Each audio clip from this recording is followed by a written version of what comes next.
A man wanted in Pennsylvania and Louisiana is arrested in Richmond. Big-time contact there. The top-ranked Wildcats are back home tonight, but they may be without a key player. Rob Bromley joins us live from Rupp Arena now at 4. And we are in a fog across central and eastern Kentucky as we close the books on November. We'll track the fog and another big round of heavy rain just ahead. This is WKYT News at 4. Welcome to WKYT News at 4. I'm Jennifer Palumbo. November is wrapping up today with rain. Showers will continue into this evening. Here's a live look at Rupp Arena where the Cats play in a few hours, and as you can see, it's a wet and dreary afternoon. Chief Meteorologist Chris Bailey has a first look at the forecast, and Chris, it's a foggy afternoon. It really is. You know, it's been very wet. That goes without saying over the past several days. Today, we've had a lot of drizzle, a lot of low clouds. Now look at our live sky cam here at the station on Winchester Road. Just across Winchester Road is Hamburg Pavilion. We can't even see Hamburg Pavilion. That is less than a half mile away. The fog right now is growing thicker by the minute here at the station, and in some cases, visibility down to just a few hundred feet, and that's going to cause an impact if we're going to be traveling. Defender Radar Network with, again, drizzle, mist across the region, but look what is lurking to our west and southwest. Notice the heavier rains beginning to blossom Owensboro, west of Bowling Green toward Nashville. That is in response to a storm system, a couple of them rolling our way not only this evening but into the next couple of days. That area of low pressure moves its way toward the region. Watch your future radar this evening and look how quickly the heavy rains blossom with another round waiting in the wings as we go into the day tomorrow. So it is another round or two, Jennifer, of some very heavy rains heading into central and eastern Kentucky. We'll track that and some chillier air as we roll into the first full week of December. That's in 15 minutes. Thank you, Chris. Now at 4, a fugitive facing charges in several states is behind bars in Richmond. Police arrested 30-year-old Robert Fleming after a woman called them saying Fleming was in her home. Victor Puente talked to neighbors who say they had no idea a fugitive was hiding out across the street. It's our top story at 4. According to Richmond police, Robert Fleming is facing charges in 3 different states, including Kentucky. The 30-year-old was arrested early yesterday morning at a home on Kentucky Avenue. His arrest citation says a woman called police saying Fleming was in her home and had warrants from Pennsylvania. She told police he also had a handgun but was asleep. Police say when they arrived, they took Fleming into custody, and he told them he stole the gun and the truck he was driving in Danville. Police say they confirmed that Fleming was wanted in Pennsylvania for robbery and theft and in Louisiana for a parole violation. The people living on this street say they saw the police but didn't know why they were here. I didn't know what was going on. Like I said, my old lady woke me up and she said, look outside, there was a bunch of lights out here, and they were loading his truck up for some reason. Here in Richmond, Fleming is charged with 2 counts of receiving stolen property, one for the truck, the other for that gun. He's also charged with being a convicted felon in possession of a handgun. In Madison County, Victor Puente, WKYT. Police in Danville tell us Fleming may face charges there in connection to the stolen items found in Richmond.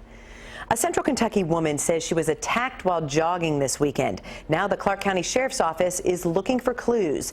Deputies say a woman was jogging along the Veterans Memorial bypass Saturday morning when a man attacked her. The woman, who's in her mid-30s, told investigators when she fought back, the attacker took off. The Clark County Sheriff has this advice for people walking or jogging. To try to have a partner or partners to walk, run with them.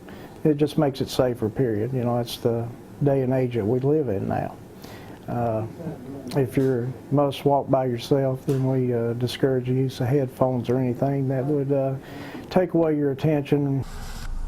Sheriff Perdue says the suspect is an African-American man in his mid-20s with short dreadlocks. He was last seen wearing a long-sleeve T-shirt and sweatpants with a line down the side. We'll have more on this story on WKYT News at 5. We now know the name of a Lexington grandmother killed in a house fire.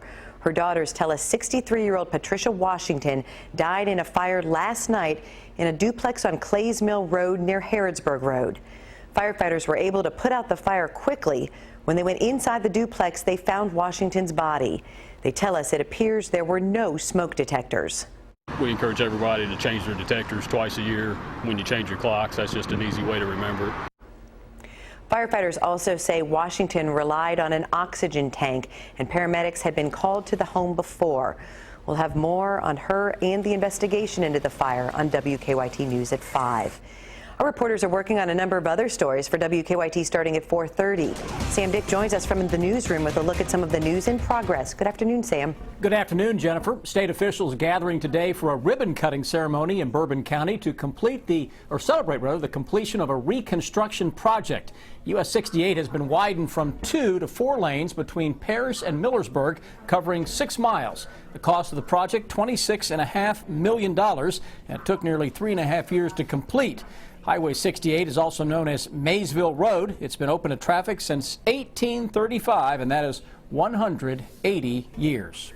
Well, most people see presidential candidate Ben Carson as a politician, but to others, he is much more. Before joining the race for the White House, Carson was a neurosurgeon. And one man in Carter County, Kentucky, remembers him for helping him manage his severe epilepsy. Back in 2004, Dr. Carson removed a tumor from Tanner Tackett's brain, and his seizures finally stopped. The presidential candidate also became an inspiration to Tackett.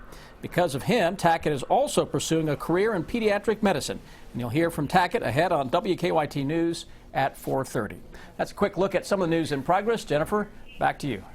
Thank you, Sam. Tonight, top-ranked Kentucky, fresh off a trip to Miami, returns to Rupp Arena to take on Illinois State. But the undefeated Cats may be without sophomore point guard Tyler Ulis. Rob Bromley is live at Rupp with a preview. Hi, Rob. Hello, Jennifer, from the floor of Rupp Arena. As you said, the Cats were in Miami Friday, and later on this week they'll be out on the West Coast in Los Angeles. They have this home game against Illinois State sandwiched in between. Tyler Ulis went down with an injured elbow, scrambling for a loose ball on this play against South Florida. We do not know whether John Calipari will put him out there tonight or hold him until the Cats play UCLA Thursday. You know, knowing him, he'll want to play. We'll just have to see. I mean, we're playing a good team. I mean, Illinois State, I watched their Maryland game. They had Maryland beat.